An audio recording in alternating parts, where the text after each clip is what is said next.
ನನ್ನೆಲ್ಲ ಆತ್ಮೀಯ ಕೇಳುಗರಿಗೆ ನನ್ನ ನಮಸ್ಕಾರ. ಇವತ್ತು ನಾನೊಂದು ಸುಂದರವಾದ ಕತೆ ಜೊತೆ ಬಂದಿದ್ದೀನಿ.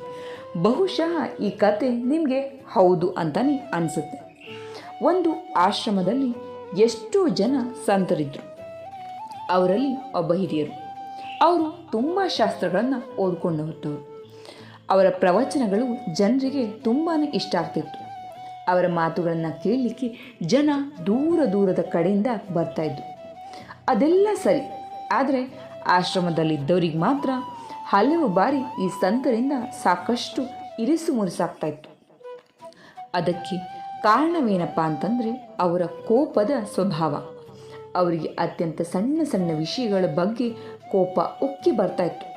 ಅದು ಯಾವಾಗ ಯಾರ ಮೇಲೆ ಹೇಗೆ ಹರಿಬಿಡಬೇಕು ಅನ್ನೋದನ್ನು ಊಹಿಸ್ಲಿಕ್ಕೂ ಕೂಡ ಸಾಧ್ಯ ಇರಲಿಲ್ಲ. ಅವರು ಅರಿಷಡ್ವರ್ಗಗಳನ್ನು ಗೆಲ್ಲೋದು ಹೇಗೆ ಎನ್ನುವಂಥ ಪ್ರವಚನವನ್ನು ನೀಡಿದಾಗ ಕೇಳೋದು ತುಂಬ ಚೆನ್ನಾಗಿರ್ತಿತ್ತು. ಆದರೆ ಈ ಸಂತರಿಗೆ ಅವುಗಳಲ್ಲೇ ಒಂದಾದಂಥ ಕೋಪವನ್ನು ನಿಗ್ರಹಿಸೋದು ಆಗ್ತಿರಲಿಲ್ಲ ಅನ್ನೋದೇ ಆಶ್ರಮವಾಸಿಗಳಿಗೆ ಕಾಡ್ತಾಯಿತ್ತು.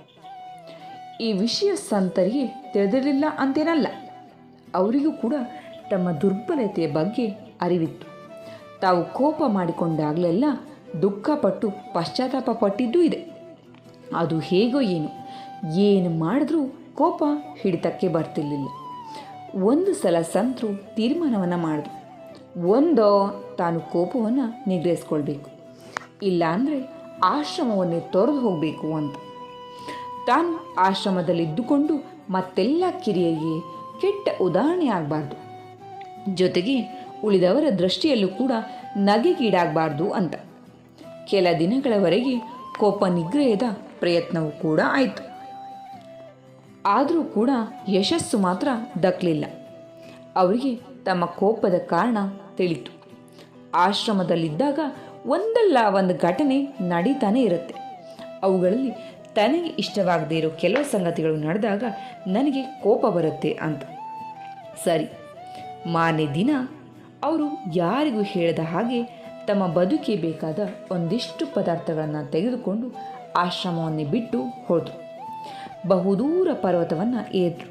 ಅಲ್ಲಿ ಅನೇಕ ಗುಹೆಗಳಿತ್ತು. ಅಲ್ಲಿ ಸಮಾಜದ ಯಾವ ಜನರು ಕೂಡ ಬರಲಿಕ್ಕಾಗ್ತಿರ್ಲಿಲ್ಲ. ಒಂದು ಗುಹೆಯನ್ನು ಆರಿಸ್ಕೊಂಡು ಉಳಿದು ಅವರಿಗೆ ಈಗ ನಿಶ್ಚಿಂತೆ. ಈಗ ತಮ್ಮನ್ನು ಭೇಟಿಯಾಗಲಿಕ್ಕೆ ಮಾತನಾಡಿಸ್ಲಿಕ್ಕೆ ಯಾರೂ ಬರುವಂತೆ ಇಲ್ಲ ಅಂತ.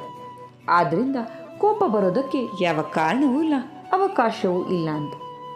ಕೋಪವನ್ನು ಕಳೆದುಕೊಳ್ಳಿಕ್ಕೆ ಇದೇ ಸದಾವಕಾಶ ಅಂತ ಹೇಳಿ ಭಾವಿಸೋದು.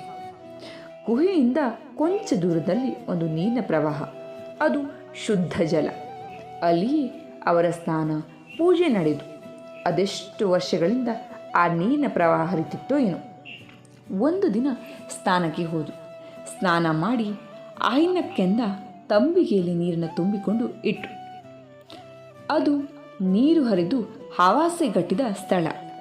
ಇನ್ನು ಮೇಲೆ ಬರಬೇಕು ಅನ್ನುವಷ್ಟರಲ್ಲಿ ತಂಬಿಗೆ ಹೊರಳಿಬಿಟ್ಟು ನೀರು ಚೆಲ್ಲಿ ಹೋಯಿತು. ಮತ್ತೊಮ್ಮೆ ಅದನ್ನು ತುಂಬಿ ಅಲ್ಲಿಯೇ ಇಟ್ಟು ಅದು ಮತ್ತೆ ಉರುಳಿ ಹೋಯಿತು. ಹೀಗೆ 5-6 ಬಾರಿ ಆಯಿತು. ನಂತರ ಕೋಪ ಉಕ್ಕಿ ತಾರಕಕ್ಕೆ ಏರ್ತು. ಸಿಟ್ಟಿನಿಂದ ಆ ತಂಬಿಗೆಯನ್ನು ಎತ್ತಿ ನೆಲಕ್ಕಪ್ಪಳಿಸ್ಬಿಟ್ರು. ಅದು ಒಡೆದು ಹೋಗುವುದಷ್ಟೇ ಅಲ್ಲದೆ ಬೆಟ್ಟದಿಂದ ಕೆಳಗೆ ಉರುಳಿ ಹೋಗ್ಬಿಡ್ತು. ಆಗ ಅವರಿಗೆ ಇದ್ದ ಒಂದು ತಂಬಿಗೆ ಕೂಡ ಕಳೆದು ಹೋದದ್ದು ಅರಿವಾಯಿತು. ಇನ್ನೊಂದು ವಿಶೇಷವಾದ ಅರಿವು ಕೂಡ ಬಂತು. ಕೋಪಕ್ಕೆ ಹೊರಗಿನ ಘಟನೆ ಯಾವತ್ತೂ ಕಾರಣ ಅಲ್ಲ. ನನ್ನೊಳಗಿದ್ದ ಅಹಂಕಾರ, ಅತೃಪ್ತಿ, ಅಸಮಾಧಾನ, ಅವ್ಯವಸ್ಥೆಯೇ ಕಾರಣ. ನಾವು ಹೊರಗಿನ ಘಟನೆಗಳನ್ನು ನಿಯಂತ್ರಿಸಲಿಕ್ಕೆ ಸಾಧ್ಯ ಇಲ್ಲ, ಆದರೆ ನಮ್ಮೊಳಗಿನ ಅಹಂಕಾರ, ಅತೃಪ್ತಿಗಳನ್ನು ಒಂದು ಮಟ್ಟಕ್ಕೆ ನಿಗ್ರಹಿಸುವುದು ಸಾಧ್ಯ. ಈ ಚಿಂತನೆ ಮುಂದೆ ಅವರ ಕೋಪ ನಿಗ್ರಹಕ್ಕೆ ಸಹಕಾರಿಯಾಯಿತು.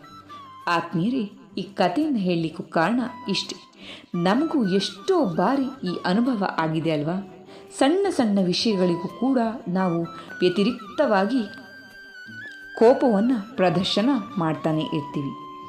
ಯಾರೂ ನಮ್ಮನ್ನು ಸಿಟ್ಟಿಗೆ ಇಳಿಸಲಿಕ್ಕೆ ಸಾಧ್ಯ ಇರಲಿಲ್ಲ. ನಾವು ಸಿಟ್ಟಿಗೆದ್ದರ ಅದು ಹೊರಗಿನ ಘಟನೆಗಳು, ವಸ್ತುಗಳು, ವ್ಯಕ್ತಿಗಳೇ ಕಾರಣ ಅಂತಲ್ಲ. ಆ ಕೋಪ ಕೇವಲ ನಮ್ಮೊಳಗಿದ್ದ ಅಸಂತೃಪ್ತಿ, ಅಹಂಕಾರ ಮತ್ತಿತರ ದೋಷಗಳ ಬಾಹ್ಯ ಪ್ರದರ್ಶನ. ಅವುಗಳನ್ನು ಕೊಂಚ ಕೊಂಚವಾದರೂ ಹಿಡಿತದಲ್ಲಿರಿಸಿಕೊಳ್ಳಿಕ್ಕೆ ಪ್ರಯತ್ನ ಮಾಡ್ಬೋದಲ್ಲ. ಅದರ ಮೂಲಕ ನಮ್ಮ ಮಾನಸಿಕ ಆರೋಗ್ಯ ಹಾಗೆ ದೈಹಿಕ ಆರೋಗ್ಯವನ್ನು ಕೂಡ ಕಾಪಾಡಿಕೊಳ್ಬೋದು ಅನ್ನೋದಕ್ಕೋಸ್ಕರ ಈ ಸುಂದರವಾದ ಕಥೆಯನ್ನು ಹೇಳಿದೆ. ಬಹುಶಃ ಈ ಕತೆ ನಿಮಗೆ ಮೆಚ್ಚುಗೆ ಆಗಿರ್ತದೆ ಅನ್ನೋದನ್ನು ನಂಬಿದ್ದೀನಿ. ಕೇಳಿದ್ದಕ್ಕೆ ಧನ್ಯವಾದ.